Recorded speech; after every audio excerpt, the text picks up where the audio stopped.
ওরম করে জি। কেমন আছেন আপনারা? আশা করি সকলেই ভালো আছেন। আমি আলহামদুলিল্লাহ ভালো আছি। সো আজকে আমি বাইরের মার্কেটে যাচ্ছি। সো আজকে যাবো হচ্ছে কোথায় যাবো সেটা দেখতে ভিডিওটা কন্টিনিউ দেখেন। সারপ্রাইজ। গোসল করে রেডি হলাম বুঝছেন। মানে এত গরম পড়ছে মনে হয় যে সারাদিনই বাথরুমে গোসল করি, কিন্তু কিচ্ছু করার নাই।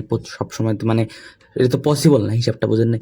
তো রেডি টেডি হলাম, রেডি টেডি হতে হতে দেখি আমার বউ হচ্ছে কোচিং গেছিল, কোচিং থেকে বাসায় আসছে, শিলপাটায় হচ্ছে মশলা বাটতেছে বুঝছেন। আমরা আবার এইভাবে নিজেরা মশলা বেটে রান্না করি বুঝছেন, কারণ ওটাতে স্বাদটা একটু বেশি হয়। তো আমি আর বউকে বললাম যে দাও, আমি তোমাকে আজকে বেটে দিই মশলা টশলা, আমি তোমাকে আজকে বেটে দিই।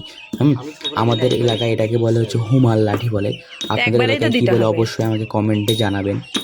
এই কাজটা করতে কিন্তু ভাই খুব কষ্ট, দেখে মনে হয় যে খুব সহজ, কিন্তু এই কাজটা করতে কিন্তু অনেক কষ্ট হয়।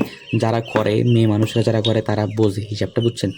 মেয়ে মানুষরা কিন্তু কম কাজ করে না সারাদিন। মেয়ে মানুষদেরকেও সম্মান দেওয়া শিখুন, জীবনে বড় হতে পারবেন। হ্যাঁ, তো এই কাজ টাজ করতে করতে প্রায় 11:30 12:30 বাজে গেল। ভাবলাম যে এখন মার্কেটে নাই যাই বুঝছেন। তো মুরগিগুলোকে দেখলাম বাসায় কালকে রাত্রে নানু বাসায় খিচুড়ির পার্টি করছিলাম না আমরা, ওই খিচুড়ি ছিল, খিচুড়িগুলো একটু খাইতে দিলাম যে আপাতত খিচুড়িগুলো খাক। হাঁসগুলোকে ওষুধ দিতে হবে বুঝছেন, ওই যে ওষুধটা কিনছিলাম। যাই হোক, অসুস্থ যে দুইটা হাঁস ছিল, মানে একটা হচ্ছে পা কাটা, ওটা তো পা কেটে গেছে, আরেকটা একটু মনে হয়েছিল আমার একটু পাটা ল্যাংড়াচ্ছে, কিন্তু আলহামদুলিল্লাহ আজকে দেখলাম যে পা ল্যাংড়ানোটা একটু কম। মানে যে পাটা ও মানে ল্যাংড়ায় রাখছিল না, ওই পাটা হলো আপনার এখন হালকা হালকা একটু ভর দিতে পারতেছে বুঝছেন। যাই হোক, কালকে রবিবার, কালকে আমাদের গাইবান্ধা পশু হাসপাতাল খোলা আছে। কালকে আমি পশু হাসপাতালে আমার হাঁস সবগুলোকে নিয়ে যাব। একটা ভ্যাকসিন নাকি দিতে হয় নাকি, ডাক প্লে বুঝছেন। সো এই ভ্যাকসিনটা আমি দিতে যাব কালকে ইনশাল্লাহ।